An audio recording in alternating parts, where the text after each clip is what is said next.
Hello, fellow island adventurers. Glad to have you along on the adventure again today. Today, we are up in the Dromore, Avondale, Pisquid area. And you might be thinking, yeah, we've been here quite a few times, but not quite like this. I mean, every time we bring the Silver Fox out, the KLR 650 out, we're usually sitting on the Campbell Road or High Bridge Road. We're trying to, kick up a little mud, kick up a little dust. In this case, we're trying to push through a little bit of snow. Every time I come up through here on the bike, I always wonder what it would be like to hike through this trail system. And the Dromore Woodlands Trail, which is where we are today, well, we're going to check that out. Now, normally when I come into trails like this, I usually like to highlight, 3 or 4 different things that I really, really like about the trail. Try to share that with you fellow island adventurers to, inspire you to get out and have an adventure in the snow of your own. Get us through this winter, that kind of thing. But really, I've never hiked this trail, so I don't know anything. So everything we find today is a brand new adventure for me, that's for sure. If I had to set a goal though, I'd want to get to our campsite that we had there over in the summertime. Anyway, before we get too farther with that, let's hit the map, let's hit the stats, and check out where we're headed today. The Dromore Woodland Trail is located in a bit of a gray area between the Avondale and Dromore communities. Getting to either the south or north trailhead can be tricky for normal vehicles, given the unpredictable conditions of the dirt roads that lead up to it. The trail offers a great array of loops on either end that can be strung together for a total of around 14 kilometers. The terrain can change very quickly and makes for a moderate hike full of challenging grade changes. Be warned, the trail can deteriorate, making it sometimes difficult to know where you're going. Our hike today takes us up from the south trailhead to Campbell Road, making for about 9 kilometers.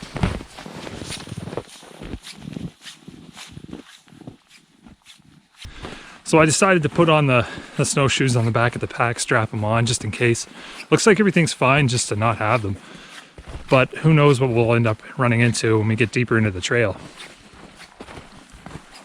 Another thing to consider today is that it's fairly cold out. And it has been fairly cold.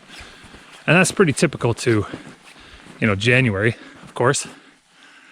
Things really start to get serious in the winter when it comes time to mid and late January, just right before things start to thaw up again in March. So, speaking of cold, I wanted to talk a little bit about that today. I wanted to talk a bit about what we can do to mitigate the cold, prevent cold injuries, and stop the overwhelming cold from ruining a good hike, and really tap into some key techniques that can unlock beautiful places like this that might be otherwise, not wanted to be traveled on because of the insane cold.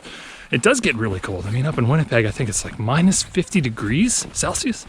I don't know what the Fahrenheit conversion of that is, but it's crazy. I know today we're walking in about minus 12 to minus 13, but man, oh man, it's pretty brutal. So let's have a chat about that today, why don't we?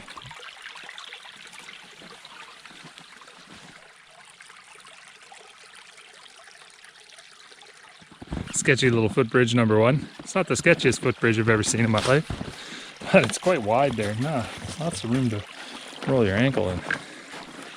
That's all right though. As to the interestingness of the hike, for sure. I love it. So we've said it before, any good adventure can be ruined by an injury, and you want to avoid those injuries as much as you can. One of the injury types that not a lot of people pay a lot of attention to are cold injuries. And the way you get those is just, getting too cold and having your skin exposed to too much, below zero freezing temperatures. They can cause a lot of damage, so it's worth thinking about.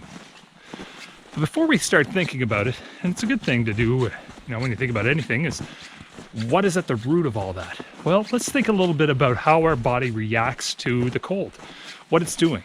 Now think to yourselves, when you go outside and it's freezing cold, whether you're going for a hike, walking the dog, or snowblowing the driveway, or shoveling the driveway if you're, getting sweaty with it and trying to get that workout, which is what I'm doing today. Pack's a little heavy today, especially with the snowshoes on there. But what are the things that get cold first? Well, I can tell you, for me, it's usually my nose, my ears, my fingers, and my toes, things like that. Extremities. Things that are the furthest out from the core of your body. So why is that? Well, here's what the body thinks. When it starts to realize that things get cold, it wants to protect the vital organs, the vital, mechanics of the machine to keep things going. So the first thing it's going to do is it's going to start pulling in blood right to the center of your core. And the reason it does that is to keep things warm in here. Make sure you have blood pumping here. You know what, obviously it prioritizes blood to the brain too. I mean, you're going to have oxygen traveling there so you can think. But if it's pulling from everywhere else, it stands to reason that a lot of the insulating blood in your hands and your ears and in your feet, that's going to run out.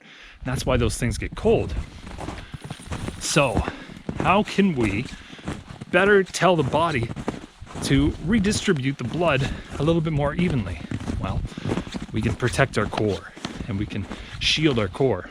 So when we think about putting on base layers, and we'll talk a little bit about layers here in a minute, but when we think about putting on base layers and we think about putting on, insulating material underneath of us, we got to think about our core. We got to think about right around where the kidneys are.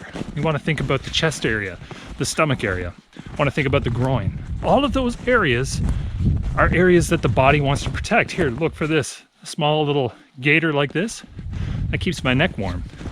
So it's telling my body that sure, things are all right. I don't need to pull any blood out from the hands. And I can tell you right now, even though I'm not wearing a hat, and even though my gloves are kind of light, and I don't have too much on, I'm roasty toasty today. My hands feel great. My feet, my toes, they're all really awesome. And it's because the body has distributed the blood evenly, because it doesn't need to pull in. So that's something key to think about when you start dressing for the cold weather.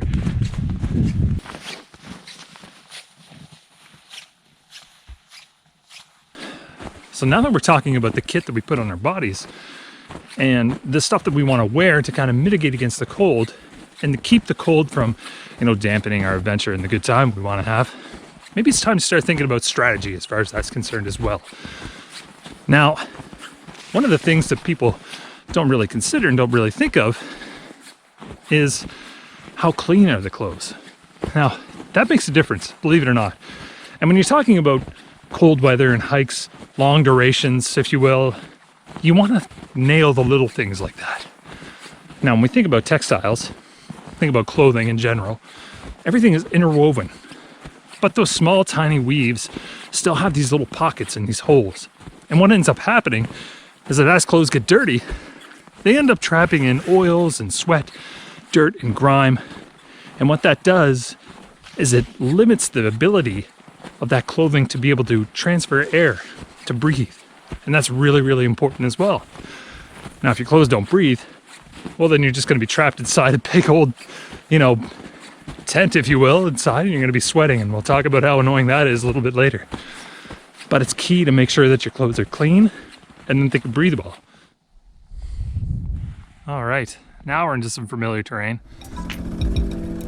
Oh, I think it goes a little farther. Let's see. It's a beautiful evening to be out doing this kind of stuff. Oh, there's a little trail. I think that's part of the Biscuit Trail, though. Remember, we were talking about wildlife? We came up on the KLR right up through here, and then down that way, and we found it ended. But yeah, it looks like we're in some familiar territory now. That's really cool. Cool. All right, let's keep forging on here. All right. That's definitely a bit of a drop. I think we're getting to the river section now here. Quite a steep incline. Let me give you a look at it. Hey, I don't know if you can tell, but you even got rope up here. Hold yourself up with. Oh, look at the river. That's really nice. Oh man, let's take her easy here. The snow buildup on this is good, to say the least. Oh wow, what a cool bridge.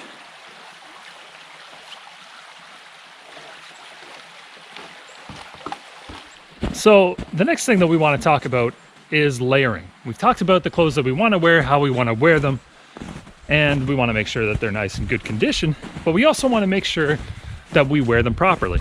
So let's think about layers. And we all know about wearing base layers. Like today, I've got a compression Under Armour long sleeve shirt underneath of this, and I also have long johns underneath my snow pants. But I also have a t-shirt on over that, and I have this jacket.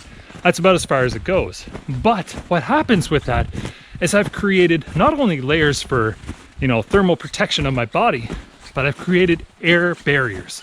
So in between your coat and your jacket is a barrier of air, so it gets back to that oxygen level. And what that's doing is creating a bit of more of an insulating factor for you, and allows you to basically protect yourself from the cold conditions trying to steal your warmth. Think of it like this. If you go out camping, you buy a bed mat.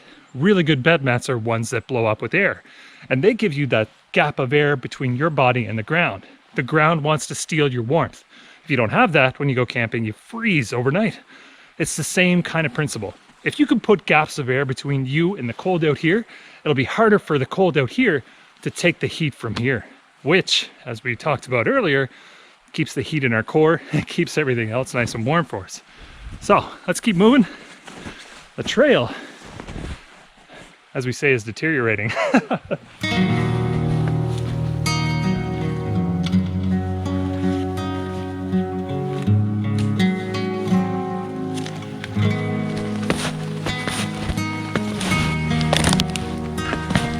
Well, you can definitely tell we're getting into the spot where most people turn around. The snow is definitely deep through here.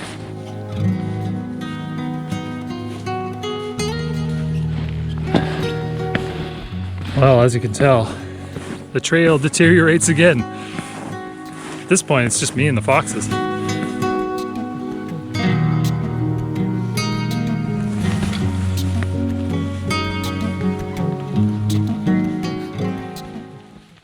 Man, I'm working up a crazy sweat. And that brings me to my next part that I want to talk about. And that's maintaining dryness. Dryness goes on so many levels. Number one, avoid water crossings. Wet boots are terrible. And we talked about that in our episode when we started talking about boots. But there's another element of wetness that can really ruin your hike and really add to that cold factor. And that's sweat. So as you can tell, we've layered down a little bit more, and I had to. I took a little bit of a cool down break, just drained a bottle of water and shed some layers, and I'm just kind of letting things dry out again. So it's very key to do this, because if you let that sweat sit there, it's going to evaporate in the cold, and that's really going to make you freeze. Again, think about sleeping in a sleeping bag when you go camping. When you get into a sleeping bag that's got a lot of thermal protection, you don't want to have a lot of clothes on, because if you do, you're going to end up sweating. That sweat like freezes overnight and just makes it a terrible night's sleep when you're out camping. The same applies here. If you start to feel like you're overheating, if you're sweating a lot, well, that's when it's time to take a break, have a seat, shed those layers, and then slowly rebuild them. So on the course of the rest of this hike, wherever it seems to take us, man, we're in some uncharted territory for me at least, but we'll see where it goes. We'll see what we find out. We'll carry on. There we are. You could definitely tell where someone decided to nope out on this trail. It's all right though. Doesn't look like they had snowshoes. That's a good call. That's someone's experience talking to them. Anyway, let's keep moving. I think I'm going to take the easy way home.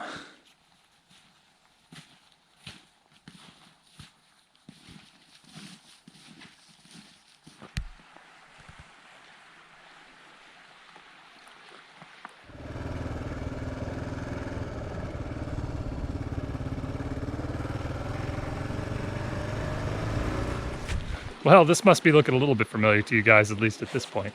We've definitely been down this trail 1 or 2 times with the silver fox in the summertime. It's really neat to see how it looks in the winter though, and I've always wanted to hike this trail. You know, if we kept on going, you know, back up into that direction through the woods, we'd find the campsite that we usually go to. But you know what? There's a lot left on the table here for you fellow adventurers on the island to go and explore. Definitely check out the Dromore Woodlands trail. It's amazing. We definitely did not hit all the cool places that are out here, but I'll leave those for your adventure. And until our next adventure, take care, folks.